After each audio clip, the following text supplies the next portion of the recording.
आप देख रहे हैं आज का मुद्दा। आज हिंदुस्तानी मुस्लिम खवातीन के लिए तारीखी दिन है, खुशी का लम्हा है। एक लंबी जद्दोजहद के बाद आखिरकार ये लम्हा आया है। लोकसभा के बाद 3 तलाक बिल, ट्रिपल तलाक बिल, तलाक के बिदत जिसको कहते हैं, राज्यसभा से भी पास हो गया है। बिल की हिमायत में 99 जबकि मुखालफत में 84 वोट पड़े। इससे पहले अपोजिशन की बिल को सेलेक्ट कमेटी में भेजने की मांग भी ऐवान में गिर गई। राज्यसभा से 3 तलाक बिल पास होने के बाद वजीर कानून रविशंकर प्रसाद ने कहा कि आज एक तारीखी दिन है। दोनों ऐवानों में मुस्लिम खवातीन को इंसाफ मिला है। यह एक तरक्की याफ्ता भारत की शुरुआत है। आपको बता दें कि इससे पहले बिल पर चर्चा के लिए 4 घंटे का वक्त तय किया गया था। बिल को लेकर बीजेपी ने अपने मेंबर पार्लियामेंट को व्हिप जारी कर दिया था।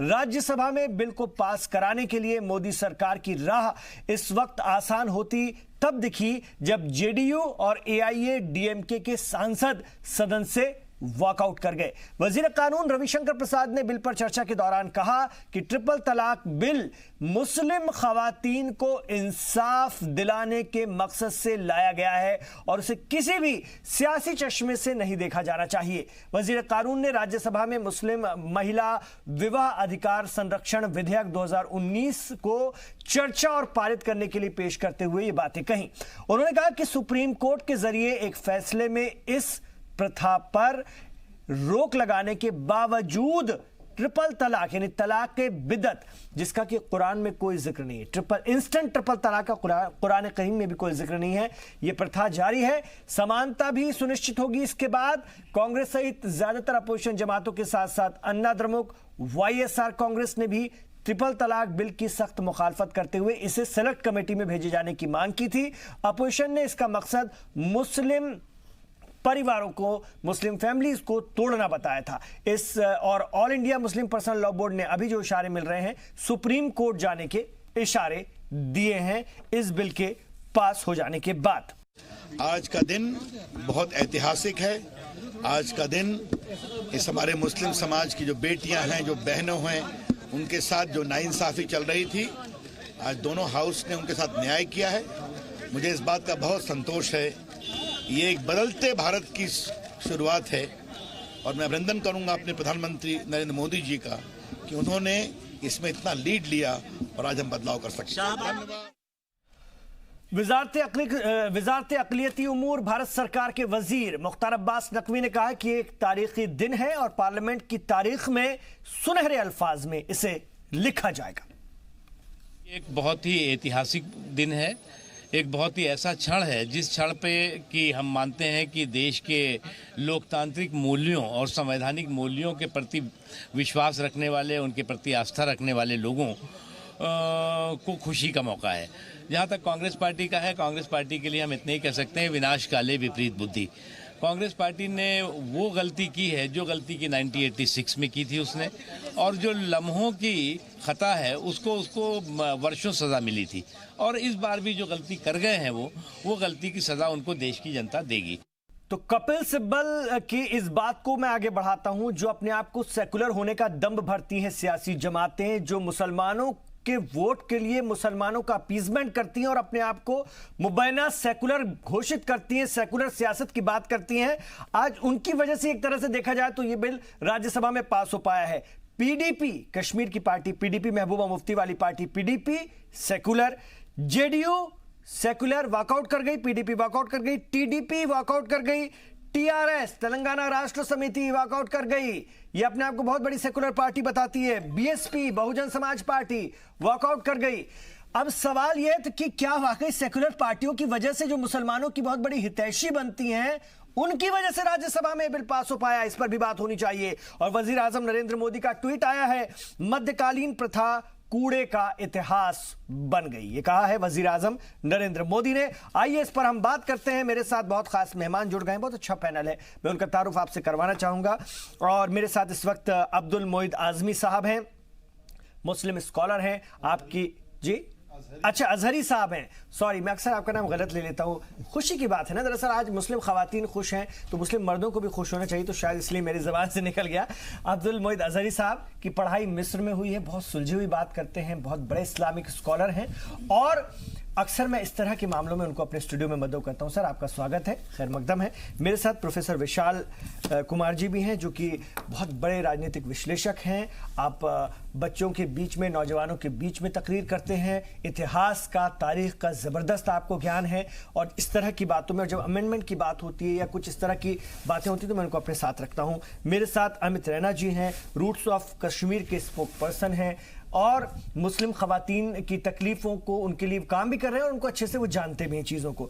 इसके बाद विवेकानंद नरताम जी मेरे साथ हैं, सियासी तज्जियाकार के तौर पर मेरे साथ हैं। राष्ट्रीय स्वयंसेवक संघ से आप जुड़े हुए हैं, एक विचारधारा जिसको लेकर के चला गया था और आज वो कहीं ना कहीं कामयाब हुई। आरएसएस का भी मौक़िफ़ इसको लेकर के साफ था, इस पूरी विचारधारा का। इस पर हम बात करेंगे। आइए शुरुआत करते हैं। मैं सबसे पहले अब्दुल मोइद अजहरी साहब के पास जाना चाहूँगा।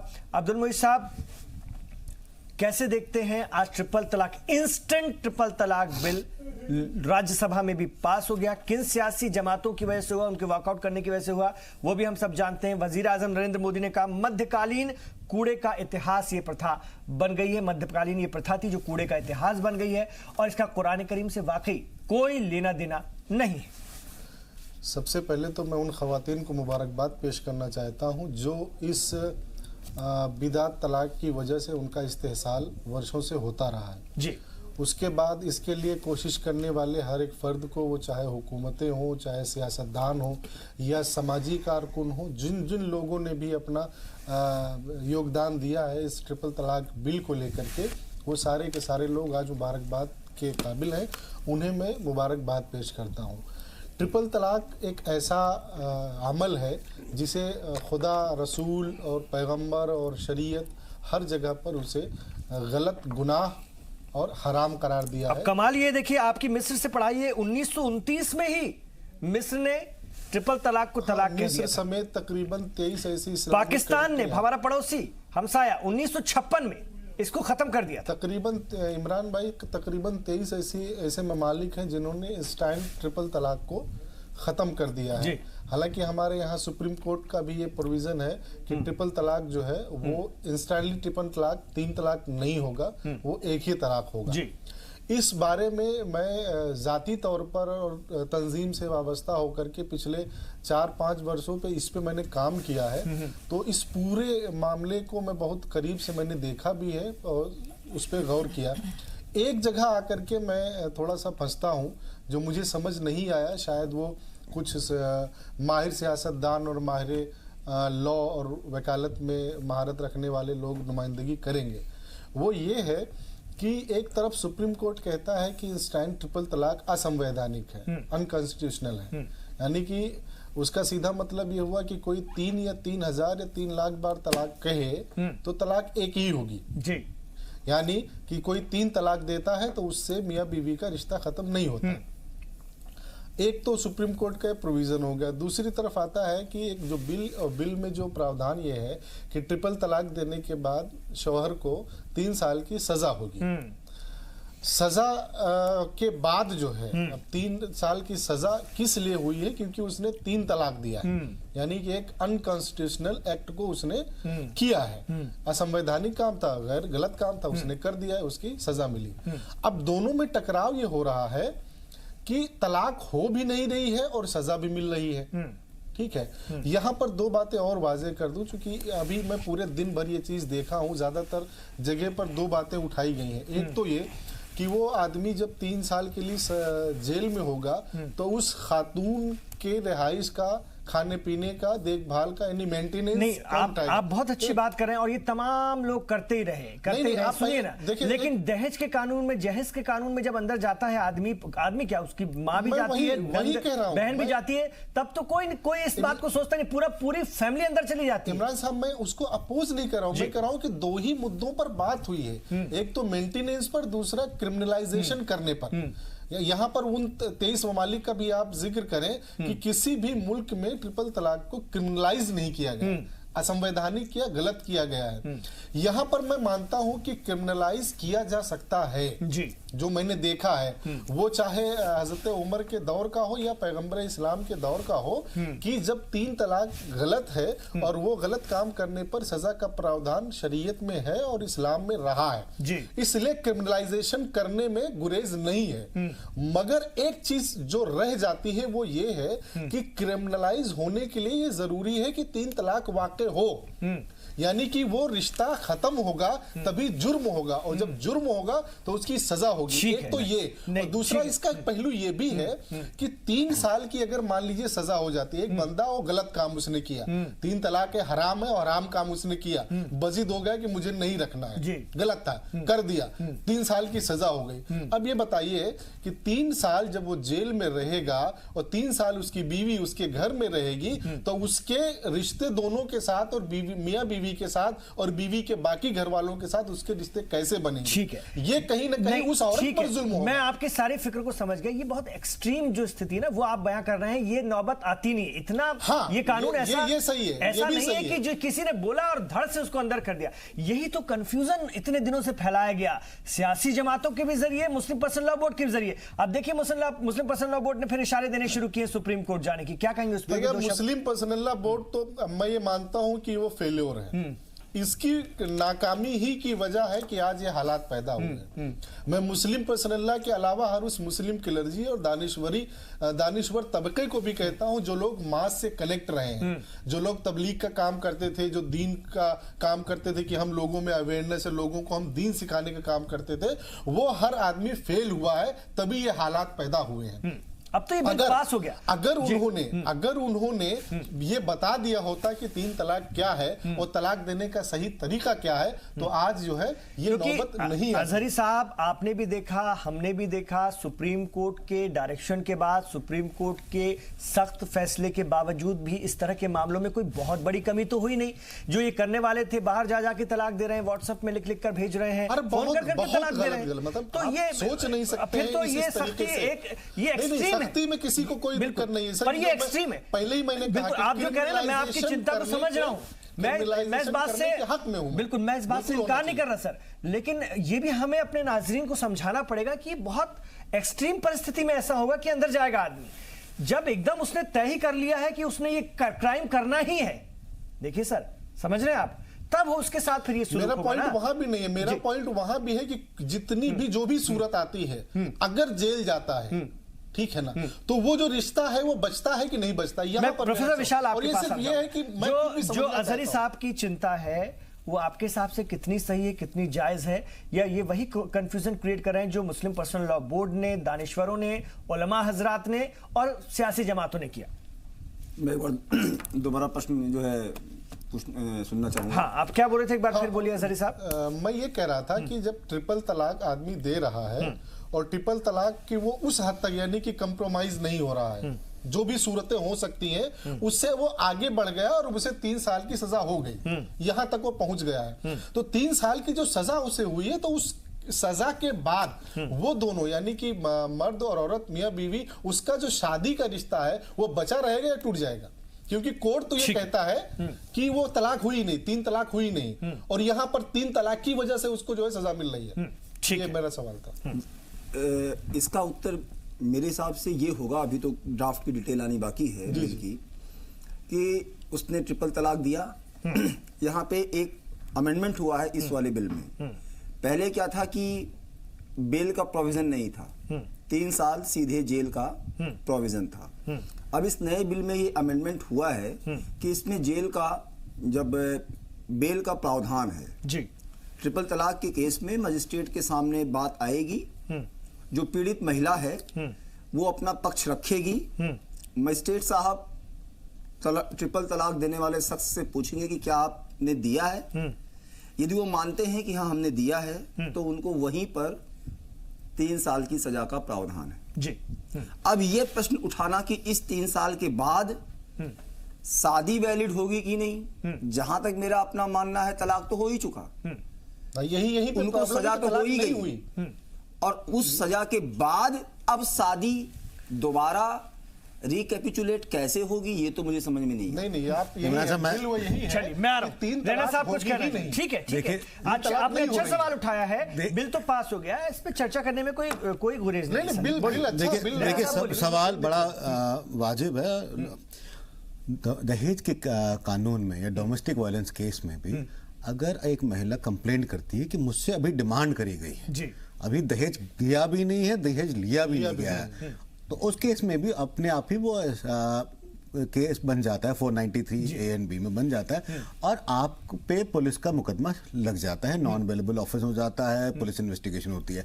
अब आप कहेंगे कि दहेज तो लिया ही नहीं तो केस कैसे बना? तो एक इंटेंशन, आपने एक्ट तो किया, अब उसके कॉन्सिक्वेंसेस आपके हिसाब से नहीं हुए।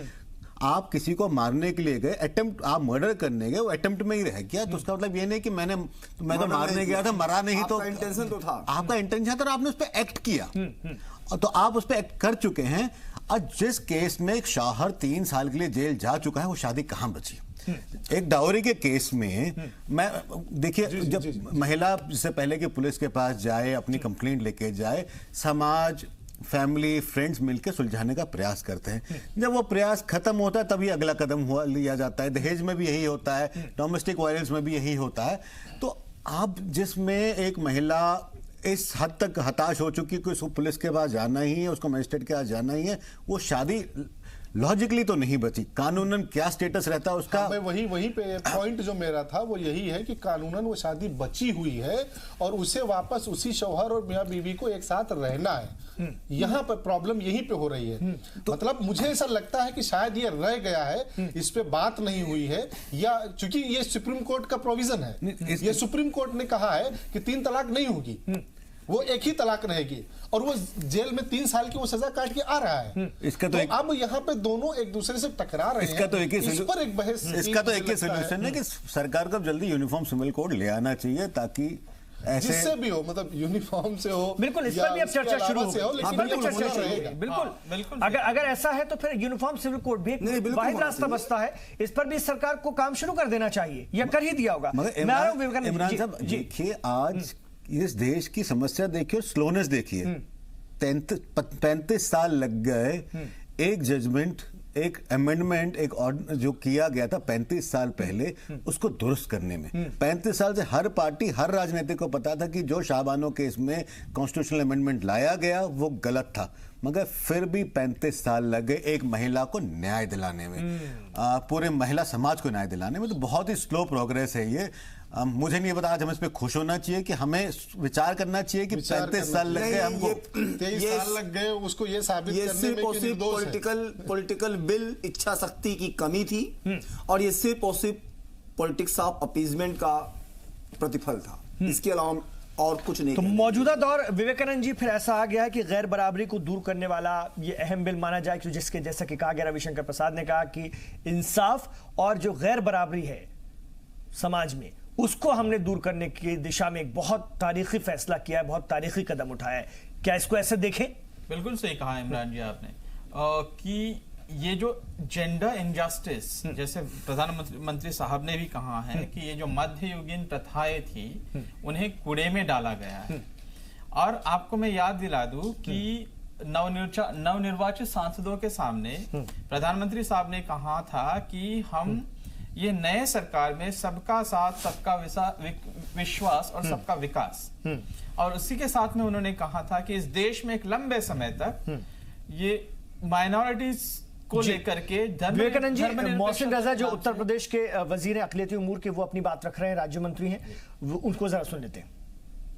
होंगे, समाज के उत्थान के लिए खड़े होंगे, हम किसी के शोषण के लिए नहीं काम करते, हम निजी स्वार्थों के लिए काम नहीं करते। तो मुस्लिम पर्सनल लॉ बोर्ड जैसी संस्थाओं ने कांग्रेस पर दबाव बनाकर शाहबानो केस में अगर तभी इस जो कुरीति थी इसको खत्म कर देना चाहिए था, जिसको उन्होंने मुस्लिम वोट बैंक की राजनीति के तहत नहीं खत्म किया था। हम वोट बैंक की राजनीति नहीं करते हैं, ना कोई इलेक्शन है, ना अभी कोई 4 दिन बाद इलेक्शन होने जा रहे हैं। हमने तो जो बात का संकल्प लिया था मोदी जी ने, उसको पूरा किया है मोदी सरकार ने। हम उनका साधुवाद और धन्यवाद करते हैं। आज से हमारे देश के अंदर भी ये प्रथा खत्म हो गई, अब ये कानून बन गया। लिहाजा इसके लिए मोदी सरकार को हमेशा हमेशा याद किया जाएगा और धन्यवाद किया जाएगा। जी विवेकानंद जी, ऐतिहासिक बात हो गई। इमरान जी, मैं भी यही बात कह रहा था कि मैं जो सेंट्रल हॉल में नवनिर्वाचित सांसदों के सामने प्रधानमंत्री साहब ने कहा था कि हम नए सरकार में ये इंश्योर करेंगे कि सबका साथ, सबका विकास और सबका विश्वास, और साथ में ही कहा था कि इस देश में अब तक जो अल्पसंख्यक है उनको लेकर के राजनीति की जा रही थी धर्मनिरपेक्षता के नाम पे, और उनके साथ छलावा किया जा रहा था। कानून मंत्री रविशंकर प्रसाद जी विवेकानंद जी अपनी बात रख रहे हैं, एक मिनट के लिए उनको सुनिए जी। के फैसले के बाद भी सैकड़ों 3 तलाक हो रहे थे। बेटियां, बहनें, मुस्लिम समाज की खवातीनें परेशान थी। और जैसा मैंने सदन में कहा है, ये सवाल न पूजा का है, न इबादत का है, न प्रार्थना का है। ये सवाल है नारी न्याय, नारी गरिमा, नारी सम्मान, इंसाफ और इंसानियत का। और आज ये दोनों कानून जो पारित हुआ है, तो इंसाफ भी जीता है, इंसानियत भी जीती है। इसलिए मैं इस देश की सारी अपने मुस्लिम समाज की बेटियों का अभिनंदन करना चाहता हूं। आज ऐतिहासिक दिन है और यही कहना चाहता हूं, उनको इंसाफ मिले, इसके लिए हमारी कार्रवाई हमेशा उनके पक्ष में चलती रहेगी। Today is indeed a great day, the historic and इंसाफ और इंसानियत का दिन। विवेकानंद जी, हाँ बिल्कुल सही कहा। और जैसे कि मैं कह रहा था कि ये जेंडर जस्टिस को इंश्योर करने वाला बिल है, और मैं इस देश की मुस्लिम महिलाओं को, बहनों को एक बधाई देता हूं कि आप लोगों की लड़ाई, जो आप सब साथ में आकर के एक चीज को लेकर के जो लड़ाई पर रास्ते पर खड़े आई थी, आपको सफलता मिली है। सरकार ने, मोदी साहब के इस नए सरकार ने, उन्होंने कहा था कि हम सबका साथ में लेकर चलेंगे, जो छलावा हुआ है अब तक उसको दूर करेंगे। सबसे पहले उन्होंने कहा कि 5 करोड़ फेलोशिप्स जो है, स्कॉलरशिप्स जो है, मुस्लिम माइनॉरिटी फैमिली से आने वाले बच्चों के लिए हम देंगे। और ये दूसरा महत्वपूर्ण कदम है जहां पर ट्रिपल तलाक बिल पास हुआ है। साथ ही में जो अन्य पार्टियां थी इसका विरोध भी कर रही थी, वॉकआउट करके किसी ना किसी माध्यम से अपना समर्थन मैं मानता हूं कि जाहिर कर दिया है। ये तो हुआ है। अब दूसरी बात देखिएगा कि जो कांग्रेस पार्टी अपने आप को सब प्रोग्रेसिव कहती है, वो कांग्रेस पार्टी मुस्लिम महिलाओं के इस जेंडर जस्टिस के इशू पर उसका विरोध कर रही थी इस बिल को।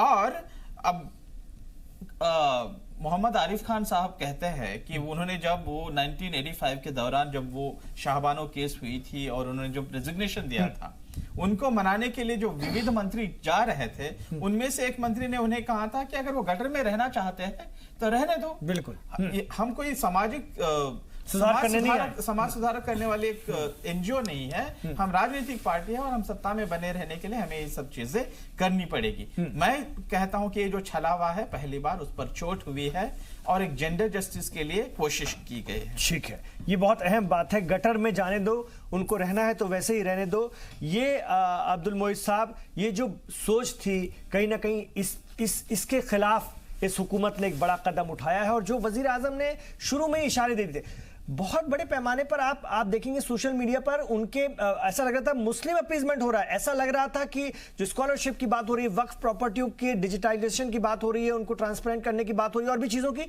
तो एक बड़ा जो वोटर था जिसने उनको वोट दिया था, वो ऐसा लग रहा था कि नाराज हो रहा है। लेकिन वो मौकिफ पर अपने अड़े हैं, वो अपना काम कर रहे हैं, उन्होंने परवाह नहीं की। और ये ट्रिपल तलाक भी उसी दिशा में एक बड़ा कदम है। इस पर मैं और बात करूंगा इस छोटे से वक्फे के बाद अपने मुअज़्ज़िज़ मेहमानों से। एक बड़ा दिन है, एक तारीखी दिन है, और मुस्लिम खवातीन जिस तरह से वो खुद गई थी कोर्ट की शरण में, जिन्होंने भुगता है, जिन्होंने तकलीफ उठाई, वो खुद गई थी न्याय मांगने के लिए। उसके बाद कोर्ट ने इंस्ट्रक्शन दिए और इस हुकूमत ने विल पावर का परिचय दिया। सीधे तौर पर इस पूरे मामले को हम ऐसे देख सकते हैं, अपीजमेंट नहीं किया, दबाव में नहीं आई, इसको ऐसे भी देखा जाना चाहिए। इस पर भी हम बात करते हैं।